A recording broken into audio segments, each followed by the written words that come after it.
जब भी हम सच बोलते हैं तो देश में बैठे कुछ लोगों को बड़ी तकलीफ होती है। कुछ खास लोग हैं जिन्हें ये अच्छा नहीं लगता, क्योंकि सच आप जानते ही हैं हमेशा कड़वा होता है। सच सबको अच्छा लग भी नहीं सकता। हमने शैला राशिद को लेकर अभी जो कुछ भी कहा, संभव है कि वो बात भी कुछ लोगों को बिल्कुल अच्छी ना लगे, लेकिन हम सच कहना बंद नहीं करेंगे। सच सुंदर नहीं हो सकता, सच मीठा भी नहीं हो सकता।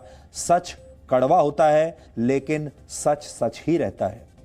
ऐसा ही एक सच हमने 2 दिन पहले दिल्ली के आसपास चल रहे किसान आंदोलन को लेकर बोला था, और वो सच ये था कि इस आंदोलन में अब खालिस्तान और कुछ खास राजनीतिक पार्टियों की एंट्री हो चुकी है और यह आंदोलन पूरी तरह से राजनीतिक हो चुका है। लेकिन हमारी ये बात कुछ लोगों को बड़ी कड़वी लगी। इसके बाद सोशल मीडिया पर हमें ट्रोल किया गया और यहां तक आरोप लगाया गया कि हम किसान विरोधी हैं। लेकिन सच यह है कि पिछले कई वर्षों में किसानों की परेशानियों के बारे में जितनी खबरें जी न्यूज ने आप तक पहुंचाई हैं, उतनी किसी ने नहीं पहुंचाई। हम किसानों के हर सुख दुख में शामिल रहे हैं और देश को यह बताते रहे हैं कि किसान कितने संघर्षों के बाद 135 करोड़ लोगों का पेट भरते हैं। ये आपको बताने की जरूरत नहीं। जो लोग जी न्यूज को लगातार देखते हैं, जो हमारे दर्शक हैं, वो इस बात को अच्छी तरह से जानते हैं कि किसानों के मुद्दे को लेकर हमने कितना काम किया है। लेकिन जिन लोगों को यह सच अच्छा नहीं लगा, वो हमें अब किसान विरोधी बता रहे हैं। इसलिए आज उन्हें कुछ जवाब देना हम चाहते हैं कि हम उन्हें कुछ जवाब दें। हम इस लड़ाई में असल में बड़े बड़े जमींदारों के साथ नहीं हैं, बल्कि हम छोटे और गरीब किसानों के साथ हैं और हम छोटे और गरीब किसानों के हक की बात कर रहे हैं। और यही बात कुछ लोगों को अच्छी नहीं लग रही, क्योंकि छोटा और गरीब किसान आप तक अपनी बात नहीं पहुंचा पाता। हम नहीं चाहते किसानों के हक की लड़ाई खालिस्तानियों या कुछ खास राजनीतिक पार्टियों के हाथ का मोहरा बन जाए, ये चुनावों का मुद्दा बन जाए। लेकिन अफसोस है कि ऐसा ही हो रहा है। आज हमें दिल्ली के सिंगू बॉर्डर पर एक ऐसा ट्रैक्टर दिखाई दिया जिस पर AK-47 राइफल बनी हुई है और खालिस्तान जिंदाबाद का नारा भी लिखा हुआ है। इस ट्रैक्टर की तस्वीर इस समय आपकी स्क्रीन पर है। यह तस्वीर हमारे उस दावे को पुख्ता करती है जिसके मुताबिक इस आंदोलन को कुछ खालिस्तान समर्थकों ने हाईजैक कर लिया है। हालांकि इस ट्रैक्टर पर कोई नंबर प्लेट नहीं है, इस ट्रैक्टर पर कोई नंबर नहीं लिखा हुआ है और अभी तक यह भी पता नहीं चल पाया है कि इस ट्रैक्टर का मालिक कौन है, क्योंकि अगर इस पर नंबर लिखा होता तो हम ही अब तक इसके मालिक तक पहुंच चुके होते और आपको बता देते कि यह ट्रैक्टर किसके नाम पर रजिस्टर्ड है। लेकिन हमने जब इस ट्रैक्टर का नंबर जानना चाहा तो हमने देखा कि इस ट्रैक्टर पर कोई नंबर नहीं लिखा हुआ है। लेकिन इससे इस आंदोलन में खालिस्तान की एंट्री का हमारा शक जरूर पुख्ता हो जाता है। और यह ट्रैक्टर, जिस समय मैं आपको यह खबर बता रहा हूं, इस समय 9:30 बज रहे हैं रात के, इस समय भी यह ट्रैक्टर दिल्ली के बॉर्डर पर खड़ा हुआ है, उसी जगह पर जहां किसान आंदोलन कर रहे हैं, उसी जगह पर जहां किसानों के ट्रैक्टर्स इस समय भी खड़े हुए हैं। और यह ट्रैक्टर इस समय रात के 9:30 बजे जब मैं आपके साथ लाइव हूं, इस समय भी यह ट्रैक्टर वहीं पर खड़ा हुआ है। अगर पुलिस चाहे तो इस ट्रैक्टर के पास पहुंच सकती है। हम जानते हैं बहुत सारे लोग इस समय में देख रहे होंगे, पुलिस के लोग भी देख रहे होंगे। अगर पुलिस चाहे या कोई और सरकारी अथॉरिटीज चाहें या जो आंदोलनकारी किसान है वो भी चाहें, तो वो जाकर चेक कर सकते हैं सिंगू बॉर्डर पर, जो दिल्ली का सिंगू बॉर्डर है, वहां पर यह ट्रैक्टर इस समय भी खड़ा हुआ है।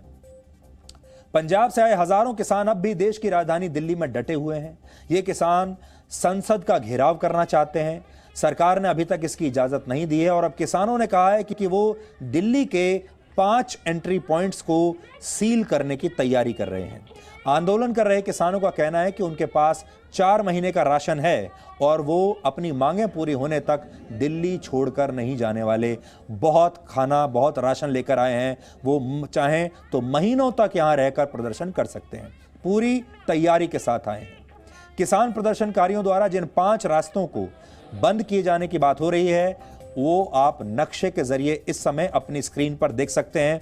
यह खास तौर पर उन लोगों के लिए है जो दिल्ली से बाहर जाने की तैयारी कर रहे हैं या जाते हैं काम से, या फिर वो लोग जो किसी काम से आसपास के राज्यों से दिल्ली में प्रवेश करते हैं, ऐसे तमाम लोगों को हम ये कहना चाहेंगे, थोड़े दिन सावधान रहिए, क्योंकि दिल्ली अब चारों तरफ से घिर चुकी है और इन सारे एंट्री पॉइंट्स को किसान आंदोलनकारी सील कर देना चाहते हैं ताकि कोई भी दिल्ली में प्रवेश ना कर सके और दिल्ली से बाहर ना जा सके।